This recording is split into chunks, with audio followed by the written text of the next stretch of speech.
Efésios 4, 31 e 32 diz assim: toda amargura e ira e cólera, e gritaria e blasfêmia, toda malícia sejam tiradas dentre vós.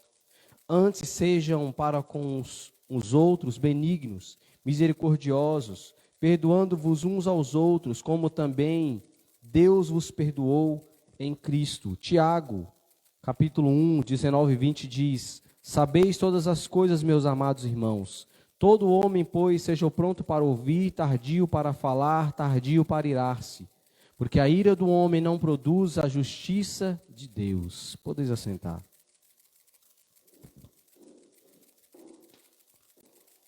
A lição número 11 vai tratar conosco ira e amargura.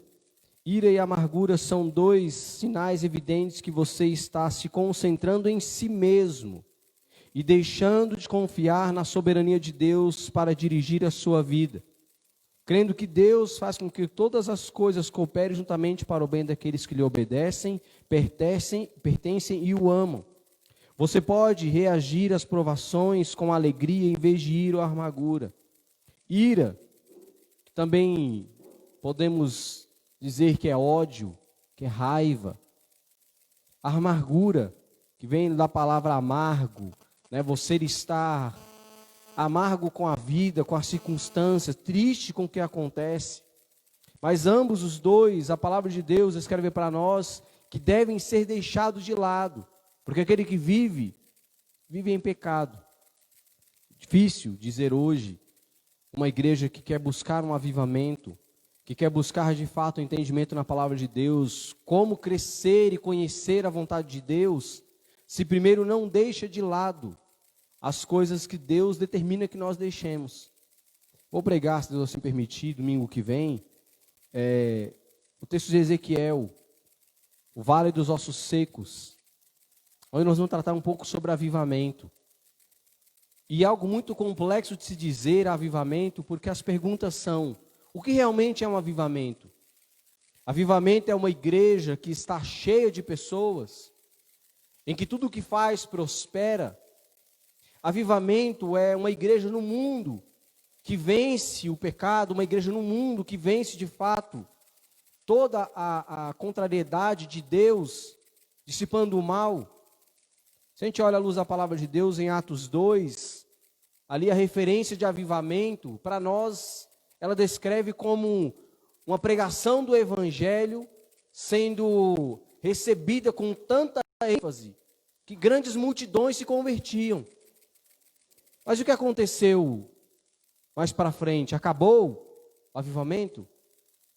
Porque posteriormente nós vemos Paulo pregando o evangelho, Pedro pegando o evangelho, e não havia essa manifestação de grandes multidões. Não tinha mais então avivamento? Não havia avivamento quando Paulo tratava tão somente do cuidado da igreja, onde ele falava de tantos problemas. O que de fato é avivamento? Para nós hoje, a igreja, em que vive esse período de pandemia, irmãos que vivem mais com angústia e medo de estar dentro da igreja do que estar dentro de um mercado, dentro de uma padaria, dentro de um banco. O que realmente é avivamento? É uma igreja que vence toda e qualquer angústia, todo e qualquer medo, baseado no princípio que Deus, Ele quer de nós fidelidade. O avivamento é a igreja sempre cheia. Porque se for, nós estamos passando pelo maior desespero de uma igreja que não vive o seu avivamento. Eu acredito que pessoas têm corrido atrás de Deus, posso assim dizer, por medo. Estou com medo de morrer. Como disse no começo da pandemia, quando bloqueou tudo, não pode ter culto, não pode ir ninguém na casa de ninguém. As pessoas me mandavam mensagem, me ligavam chorando. Pastor, estou com medo de morrer. Olha, e assim que a igreja reabrir, estarei lá em nome de Jesus. Acho que para nós não durou o quê? 3 meses, 2 meses de igreja fechada? Ajuda aí quem reabrimos a igreja. Acho que o primeiro culto, se tinha 20 pessoas, era muito. Porque passou-se talvez a angústia, passou-se um medo. Outras pessoas continuam, mas não depositam uma confiança plena de que Deus sabe todas as coisas. Tem um livro de Philip Yancey que ele diz, a era do temor, viver no medo. Aonde está Deus quando o mal prevalece? Aonde está Deus quando a morte vem? E ele traz algo muito importante quando ele fala assim, que há dois inimigos em nossa vida, que é o mal e a morte. O mal que produz todo tipo de angústia, medo, tribulação. E isso não está só no mundo, está também no meu e no seu coração. E com isso nós ouvimos a palavra de Deus dizendo, deixa tudo que não agrada ao Senhor para viver a vontade de Deus. E o segundo grande inimigo que temos é a morte. Quando você tem Cristo Jesus, a firme fundação da tua fé, que é a promessa da palavra de Deus, quando diz que Cristo está conosco, volto a dizer, você vive um avivamento? Há em você um anseio por deixar aquilo que não agrada a Deus? Tiago fala, repito o texto de Tiago, quando ele diz, sabeis essas coisas, meus amados. Todo homem, pois, seja pronto para ouvir, tardio para falar, tardio para se irar, porque a ira do homem não produz justiça de Deus. A ira, o ódio, a amargura, são coisas que nós devemos buscar diante do Senhor, dia após dia, dia após dia. Uma limitação dessas coisas, um abandono, um tratado de certa maneira, sabendo, Senhor, coloca no meu coração o anseio de mudar com as pessoas, mudar para com o Senhor.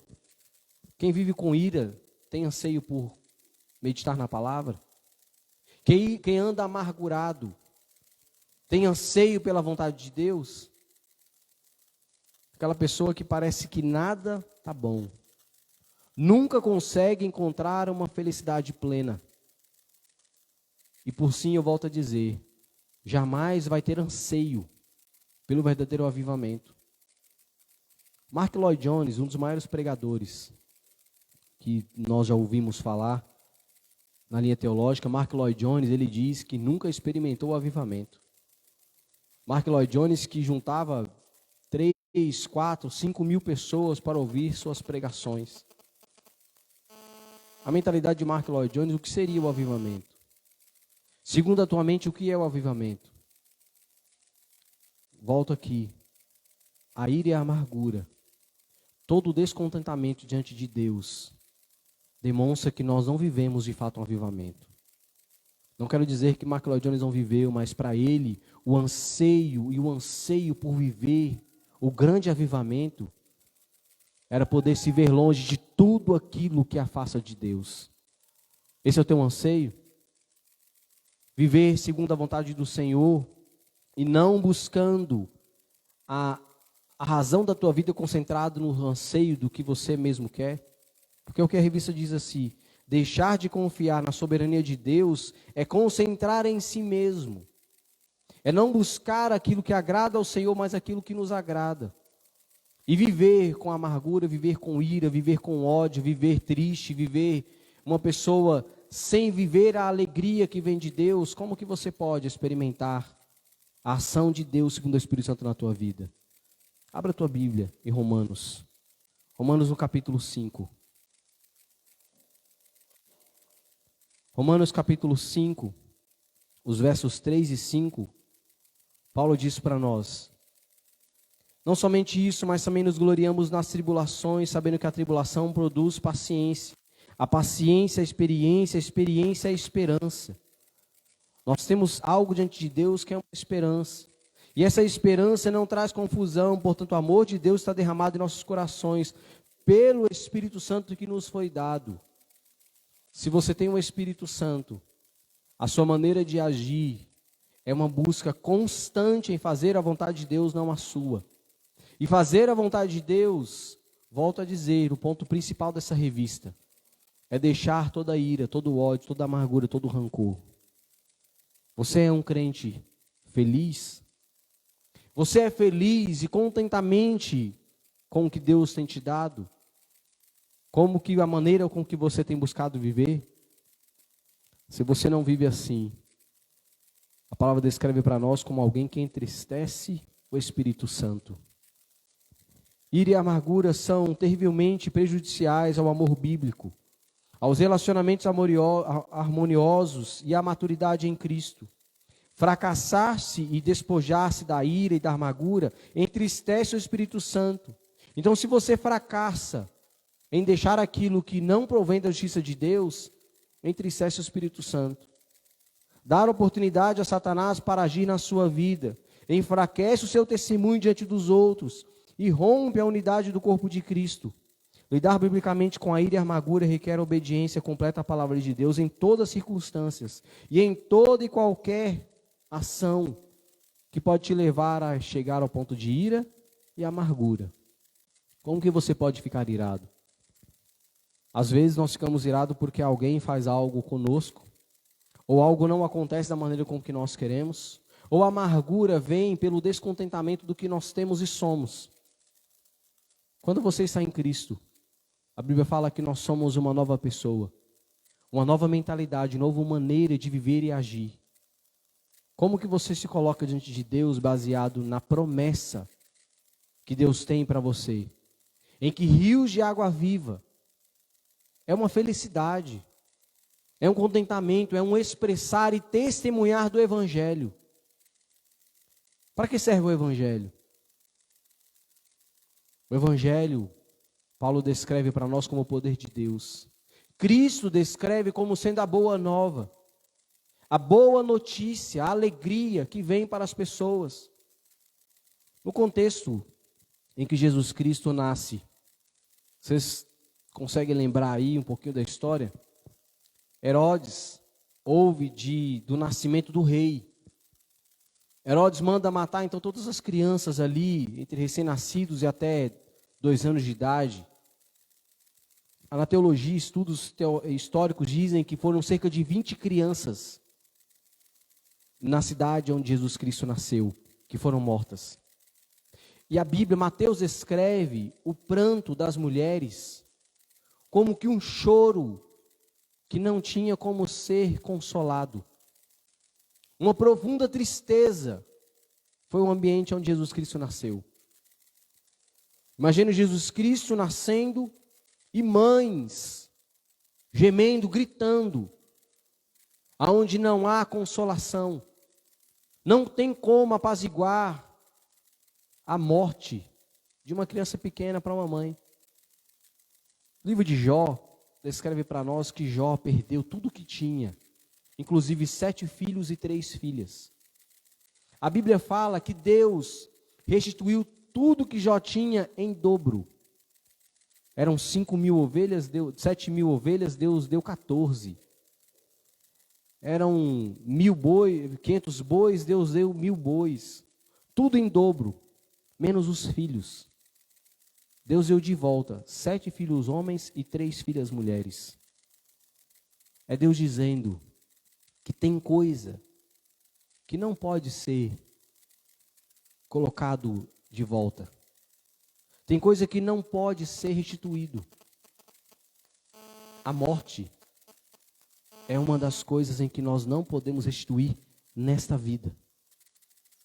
Então, quando Deus diz que nós estávamos mortos em delito e pecado e Deus nos vivificou, e nós olhamos isso à luz da história de Jó, e Deus dá para Jó de novo 7 filhos e 3 filhas, é Deus dizendo: te darei de novo a tua vida. Te darei de novo a vida que você perdeu. É Deus prometendo para nós uma restituição, não do que foi perdido, mas novo daquilo que Deus faz em nossa própria vida, como uma vida eterna. Você não vai ressuscitar nessa vida para viver de novo nessa vida. Deus vai te ressuscitar para você viver uma vida eterna. E quem que vive isso? Quem vive paz com Deus. Quem tem uma plena consciência de que tudo aquilo que desagrada a Deus foi deixado para trás, um encontro pessoal com o Senhor. Então, quando Paulo descreve para nós, busquem uma vida de contentamento no Senhor, uma vida que agrada o Espírito Santo, é de alguém que sabe, tem plena consciência. Qual é a razão de viver? Você vive alguém feliz, plenamente feliz. Não importa o que aconteça. Eu sei qual é a esperança. Eu sei qual é a razão da minha vida. Pensa você falar isso numa cidade onde milhares e milhares perderam seus filhos por conta de um tsunami. É o que Filipenses fala. Você trazer uma mensagem de esperança para pessoas que acabaram de enterrar seus filhos, seus maridos, suas esposas. E Paulo vem dizer, as tribulações desse mundo não podem nos separar da viva esperança em Cristo Jesus. Por que então viver com o coração amargurado ou entristecido? Mateus 5,16, abra a tua Bíblia. O evangelho que escreveu Mateus.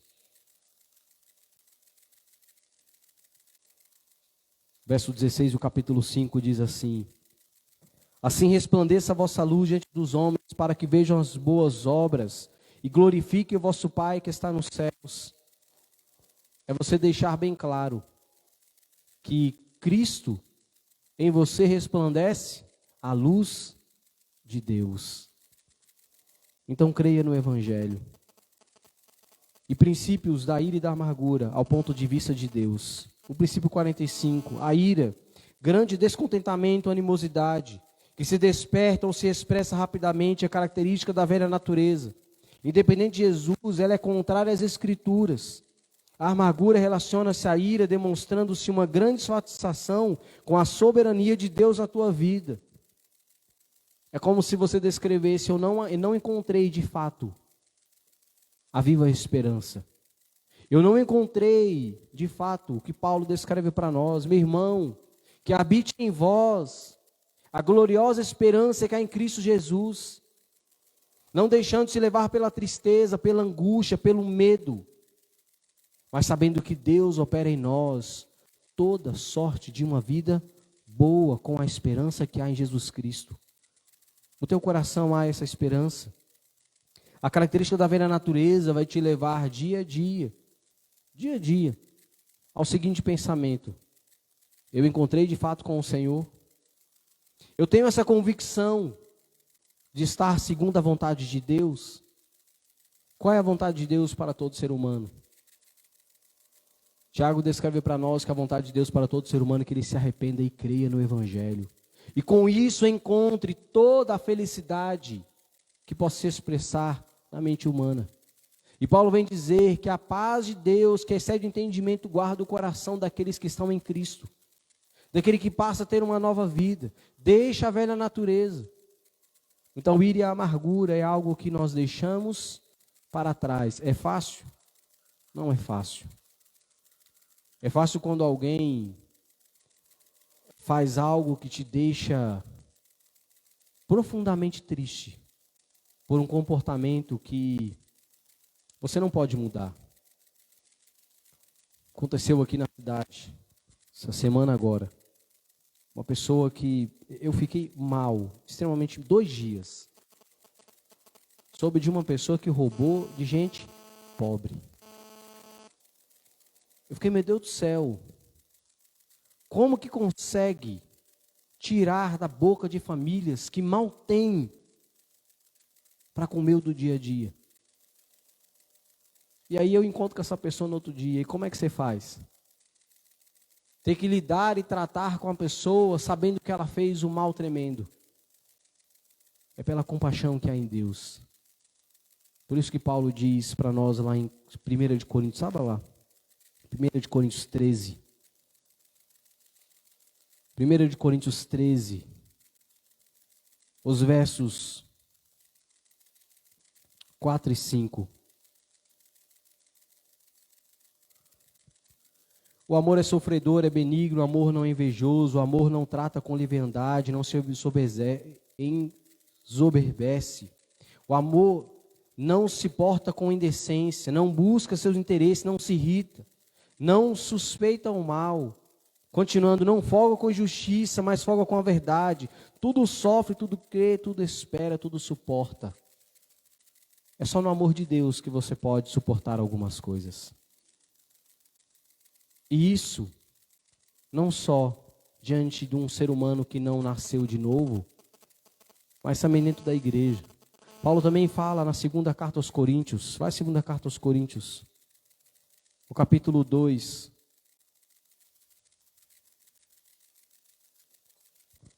Segunda Coríntios 2, 10 e 11. E a quem perdoardes alguma coisa, também eu. Porque eu também perdoei alguma coisa. E a quem perdoei por amor de vós, o fiz na presença de Cristo, para que não sejamos sobrepujados por Satanás, porque não ignoramos os seus ardis. Uma das maneiras de tratar com a ira em nosso coração é aprendendo como Paulo: se você perdoa, eu também perdoo. E eu perdoo na presença de Cristo.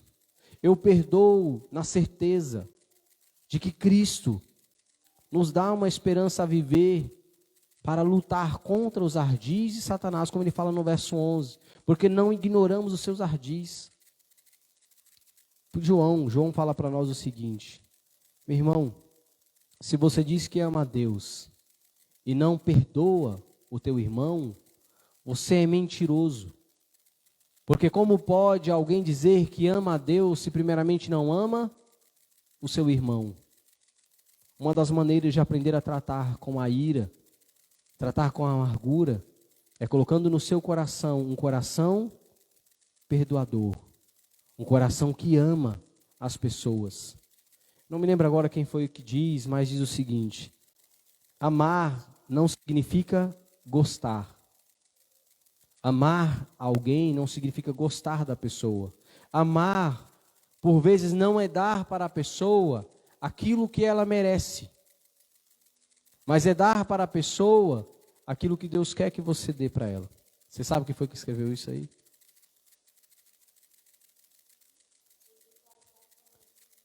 Mas então, ele falou de alguém que escreveu, eu queria lembrar quem foi que escreveu. Amar não significa gostar. E amar alguém no amor de Cristo é você amar alguém que mesmo que te fez um mal tremendo, e você não retribuir o mesmo mal que ela merece.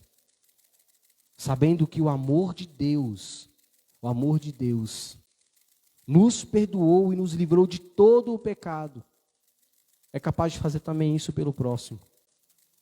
Essa deve ser a nossa base. Um texto que mexe muito comigo. Quem muito é perdoado, muito ama.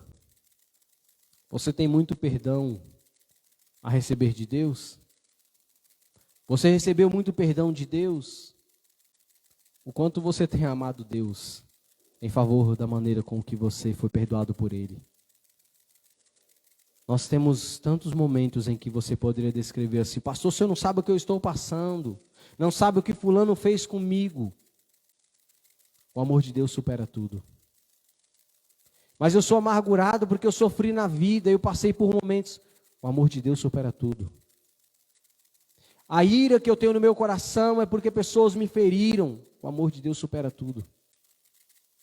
Quando você tem no teu coração uma plena consciência de que Cristo veio nesse mundo, onde famílias estavam pranteando pelos seus filhos, e Cristo veio com uma viva esperança também para esses. Cristo, o Filho de Deus, morreu na cruz, então Deus sabe o que aquelas famílias passaram, porque Deus também perdeu o seu Filho. Então o amor de Deus supera a sua ira, supera a sua amargura. O amor de Deus supera o teu pecado. O amor de Deus deve ser a base, como eu disse lá no começo. Qual é a base para o avivamento que você anseia? Talvez Mark Lloyd Jones, pelo seu anseio de dizer que não tinha experimentado avivamento, porque no coração ele queria mais e mais e mais conhecimento, vontade, plenitude. Viver longe das angústias, longe da tribulação, longe do que afastaria ele, talvez, de uma viva esperança sem o pecado. O que é o avivamento para você? Busca o amor de Deus. E quem busca o amor de Deus, quem busca viver o amor de Deus, anseia por viver longe do pecado, longe da ira, longe da amargura. Então, a amargura surge de uma vida voltada para agradar o eu, em vez de agradar ao Senhor. E a causa disso é que ela traz muitos problemas. Hebreus 12, o capítulo 15. Abra a tua Bíblia, Hebreus, o capítulo 12, o verso 15. Hebreus que vem descrever para nós o exemplo perfeito de Jesus Cristo. Tendo cuidado de que ninguém se prive da graça de Deus, de que nenhuma raiz de amargura brotando vos perturbe, e por ela muitos se contaminem. Não deixe que a amargura contamine o teu coração. Não se coloque como uma pessoa amarga, infeliz, porque você já encontrou com Cristo. Se isso de fato aconteceu na tua vida, como que ela tem trabalhado no seu agir interno? Pessoas amarguradas é como se não tivessem de fato experimentado o pleno amor de Deus para a salvação da alma. A salvação da nossa alma é a plena consciência de dizer: não vivo mais eu, mas Cristo vive em mim. O novo agir, o novo pensar, o novo falar, isso remete a uma viva esperança, uma alegria e um anseio de viver para a vontade de Deus. E qual a sua esperança? Princípio 46. Visto que a palavra de Deus ordena que você abomine e abandone a ira e a amargura, é possível fazê-lo. Aí ainda em Hebreus, abra lá no capítulo 2. Hebreus no capítulo 2, os versos 17 e 18. O autor de Hebreus descreve para nós: por isso convia que em tudo fosse semelhante aos irmãos, para ser misericordioso, fiel, sumo sacerdote naquilo que é de Deus, para expiar os pecados do povo, por aquilo que ele mesmo, sendo tentado, padeceu, pode socorrer aos que são tentados. Deus nos promete que dá força para nós para resistir às tentações, resistir àquilo que pode nos afastar diante de Deus. Ainda em Hebreus, no capítulo 4, os versos 15 e 16, diz assim: porque não temos um sacerdote que não possa compadecer-se das fraquezas, porém um que como nós em tudo foi tentado, mas sem pecado. Cheguemos, pois, à confiança ao trono da graça, para que possamos alcançar misericórdia e achar graça, a fim de sermos ajudados em tempo oportuno. Você precisa da ajuda de Deus? Precisa buscar de fato o socorro do Senhor?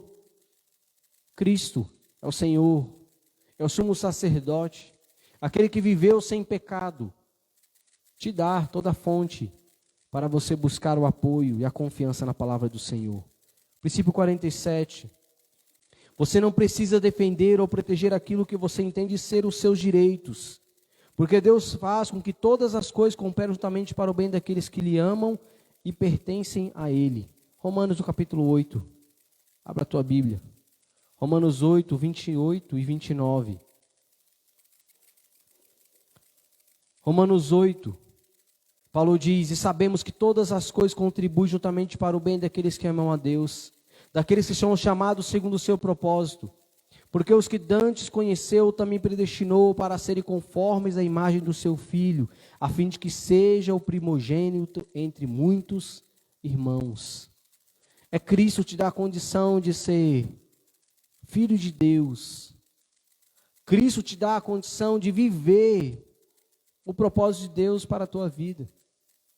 Como que nós estamos vivendo? Como que nós temos buscado essa consciência de viver naquilo que agrada ao Senhor e às vezes passando por cima dos nossos próprios direitos. Eu estava em São Paulo e aí eu cheguei na loja Americanas. E aí eu estava na fila e eu queria pagar um negócio que eu fui comprar para a missa. E aí tinha um rapaz e ele estava assim dizendo para a moça: como que você pode me dizer que você está respeitando o limite de espaço entre mim e você pelo Covid? Eu quero te pagar, mas eu não posso pagar. Olha o camarada. Eu estou com o meu cartão, mas se eu der um passo para frente, eu passo do 1,5 metro. E meu braço não chega até a máquina. E se você trouxer a máquina até mim, você passa do seu limite de 1,5 metro. Como eu vou te pagar? E eu na fila, meu Deus do céu.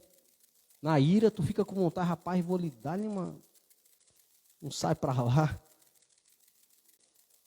Aí ficou lá. A moça, pacientemente, é aquele tipo de gente que eu fico assim, pai, só no McDonald's e na Americanas agora que eu vi gente assim. Em que as pessoas falam do cuspir, ele está lá, sim senhor, sim senhor. E a mulher está lá, sim meu senhor, eu concordo com o senhor, mas não sou eu que dito as regras, é a empresa. E está aqui, a fita está aí. Caso o senhor não queira pagar, o senhor pode deixar o produto. É meu direito levar o produto. E eu querendo assim, meu Deus, eu vou lá falar para ele, rapaz, eu quero pagar a minha conta. Você não quer pagar a sua? Dá licença que eu pago a minha e eu vou embora. E a fila começou a crescer. E o outro rapaz lá, um grandão, também ignorante, começou, peraí que eu vou te dar o outro 1,5 metro que falta. E aí, quantas e quantas vezes pessoas podem tirar de nós a paciência, como nós agimos. Pastor José Reginaldo, vocês vão ter a graça de conhecê-lo, né? Os que já conhecem, alguns que não conhecem, se Deus permitir, agora é dia 27. Pastor Reginaldo disse que estava num ônibus e estava com a Bíblia debaixo do braço. Um senhor forte, gordo, grande assim, olhou para a Bíblia no braço dele, pisou no pé dele. Você não vai fazer nada, não? Aí ele, tá doendo. Se você puder tirar o pé, eu agradeço. Ele, não posso. Ele, não, tá bom. E ele seguiu a viagem com o homem com o pé em cima do pé dele. Quem teria? Vou te contar uma pior ainda. Pastor José Reginaldo, esse homem é homem de Deus. Esse homem aqui, ele vai para o céu por Jesus Cristo, mas também... Ele tinha se eu não me engano, acho que era um Opala. Acho que ele ganhou de algum irmão. Ele tinha um carro assim, que era o único carro que ele tinha. Ele tinha que ir para a igreja, fazer visita. Ele morava longe da igreja. Aí um dia o carro ficou com um podre, se estragou embaixo do carro. E ele mandou na oficina para o cara fazer o assoalho do carro. E o cara, antes de fazer o assoalho, ele não tirou o carpete. E quando ele foi soldar, pegou fogo no carro inteiro. Aí ele chegou lá e ele olhou, o carro tá lá. Só a carcaça em cima do... Aí o cara, pegou fogo. Aí ele, eu não posso te dar outro. Você mandou arrumar, eu tentei arrumar, pegou fogo. A culpa não foi minha. Aí ele, tá bom. Aí todo mundo, pastor, você não viu dele comprar? Ele falou, rapaz, o cara não tinha nem para ele ia ter para mim. Mas pastor, era seu direito. Ele, mas eu deixei o meu direito. Por vezes, o mundo vai te chamar de... Qual seria a palavra? Besta? Bobo? Trouxa? Você foi trouxa. Sabe o que me lembra?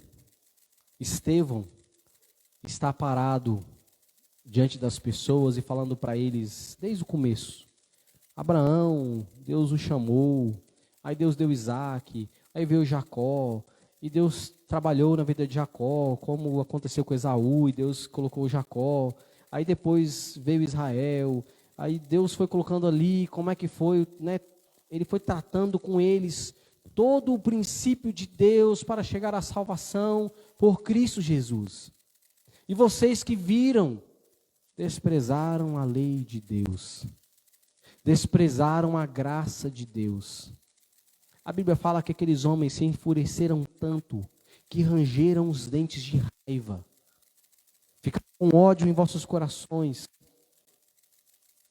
E a uma todos pegaram pedras e começaram a apedrejar Estevão.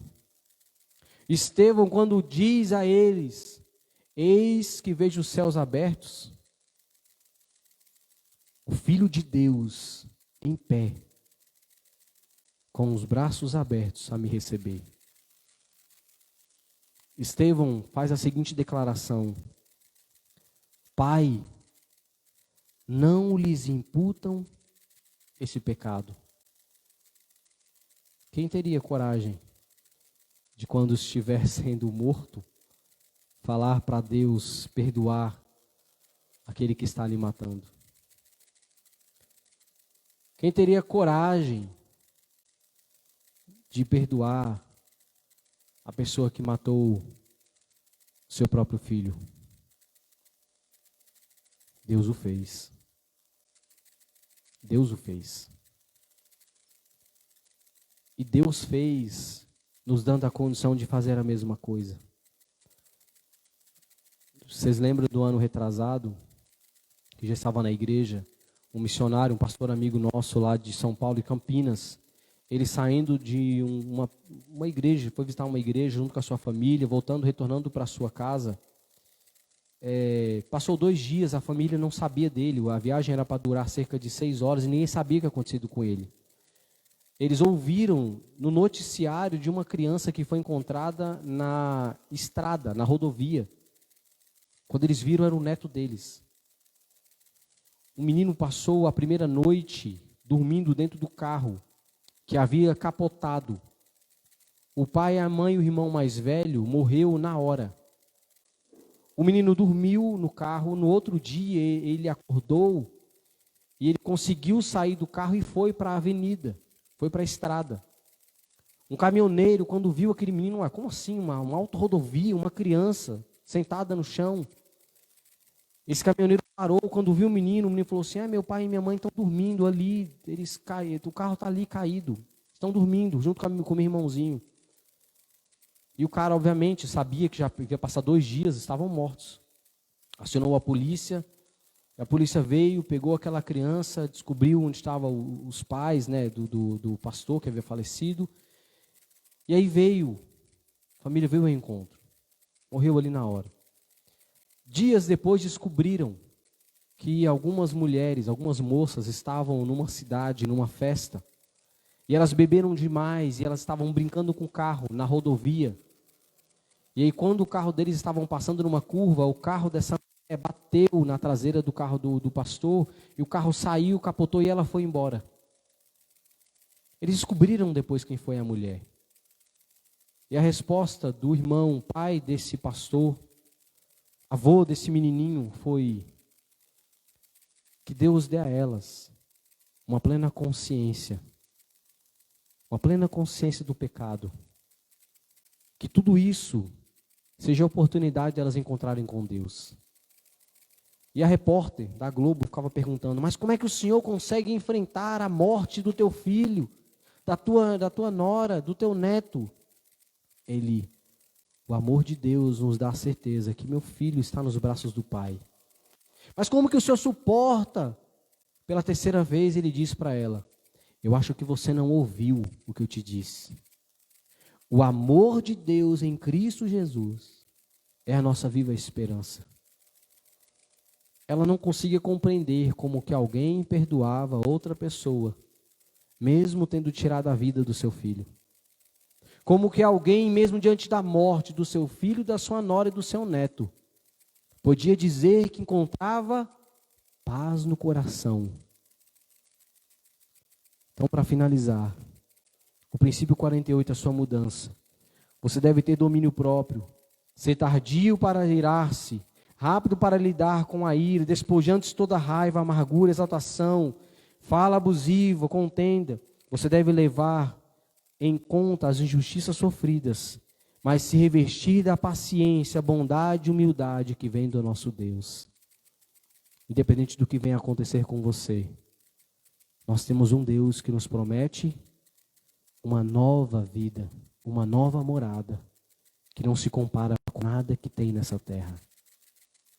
Então abandone amargura, ira, troque por perdão, compaixão, amor e domínio próprio. Para finalizar, abra a tua Bíblia em Colossenses.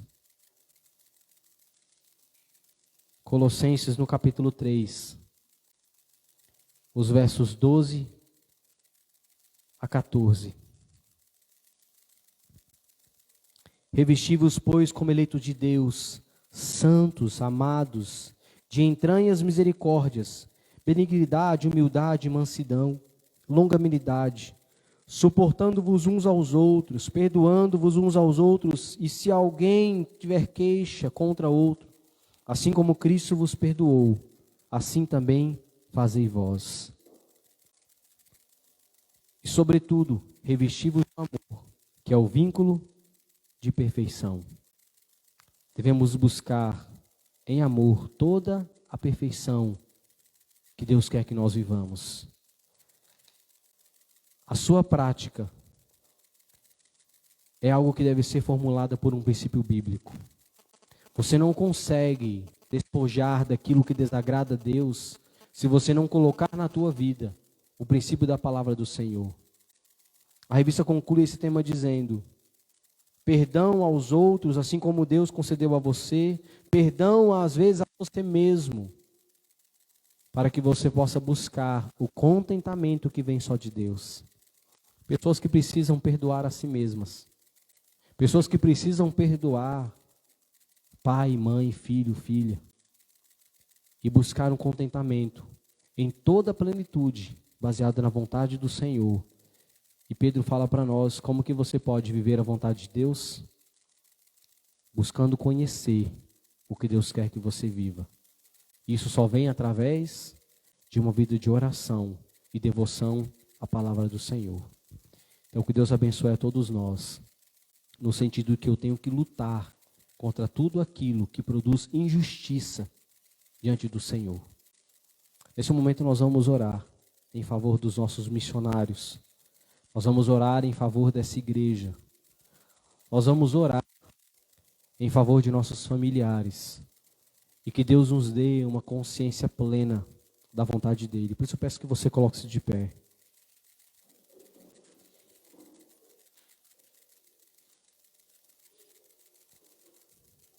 Baixe tua cabeça.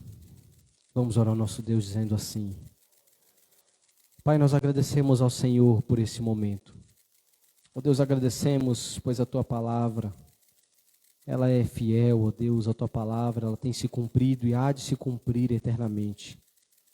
Agradecemos, Pai amado, pois ela nos traz, ó Deus, ensinos preciosos de como viver, ó Deus, e caminhar segundo a Tua vontade. Nós rogamos, Pai Santo, abra a nossa mente, o nosso coração, o nosso anseio, ó Deus, por viver mais próximo de Ti. Ó Deus, nós rogamos por essa igreja. Dá-nos, ó Deus, um avivamento, um anseio por Teu amor. Um anseio, ó Deus, por Tua glória. Pai amado, nós rogamos também em favor, ó Deus, dos nossos missionários. Missionários, ó Deus, que estão a campo, ó Deus, lugares onde nós não podemos ir. Primeiramente, suplicamos, ó Deus, em favor, ó Deus, da vida deles. O Senhor dê forças, Pai amado, capacidade. Ó Deus, uma consciência, ó Deus, que o Senhor está com eles. Ajude, Pai amado, para que eles possam ser luz, ó Deus, e assim ganhar almas e almas para o reino celeste. Supre, Pai amado, cada necessidade. Desperta a Tua igreja, ó Deus, para a oração, ó Deus, para a contribuição e para o ID. Para que possamos, ó Deus, colocar diante do Senhor, ó Deus, o anseio por ganhar almas. Ó Deus, já pedimos, Pai, levanta homens e mulheres, ó Deus. Supra a Tua obra, ó Deus, com pessoas dispostas a servir. Pai amado, nós rogamos pessoas, ó Deus, que possam estar dispostas também a contribuir, ó Pai. Que sejam, Deus, fiéis, contribuintes, ó Deus, em missões. Ó Pai, levante, ó Deus, levante pessoas, Pai Santo, para que possamos ver o agir do Senhor nessa era presente. Pai amado, abençoe, Pai Santo, o pastor Júlio Palomares, que está ali na Venezuela. Nós que contribuímos, ó Pai, de uma forma humilde e singela. Que o Senhor faça, ó Deus, dia a dia, um crescer, ó Deus, abundante na vida daquele homem, ó Deus, o ministério ao qual o Senhor tem confiado a ele. Pedimos, Pai amado, pelo pastor Marcelo, pelo pastor Carlos, pastor Ivan, pastor Pedro, pastor Claudionaldo, ó Deus, homens, ó Deus, que estão ali, ó Deus, à frente da missão Campo Norte. Projeto também que nós contribuímos, ó Pai, de maneira singela, que o Senhor possa, ó Deus, contribuir dia a dia, ó Deus, com força, com amor, com perseverança a esses homens. Pai amado, clamamos também, ó Deus, por favor de nossas igrejas, ó Deus, igrejas que contribuem com esse ministério.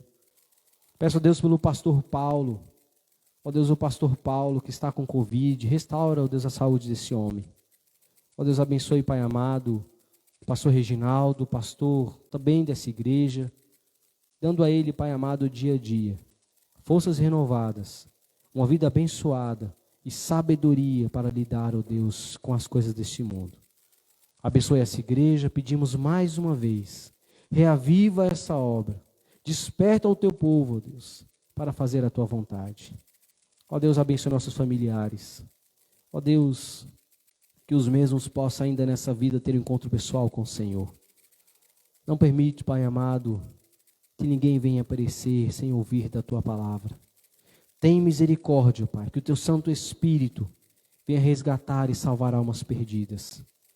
Clamamos, ó Deus, por nossos tios, pais, primos, filhos. Ó Deus, que eles possam ter um encontro pessoal com o Senhor. Ó Deus, em nome de Jesus, nós pedimos, encha o nosso coração de Ti. Perdoa nossos pecados e falhas. Reaviva a Tua igreja, é o que clamamos, em nome de Jesus. Amém e amém. Deus abençoe a todos que assistiram, que possamos crescer na graça e conhecimento de Jesus.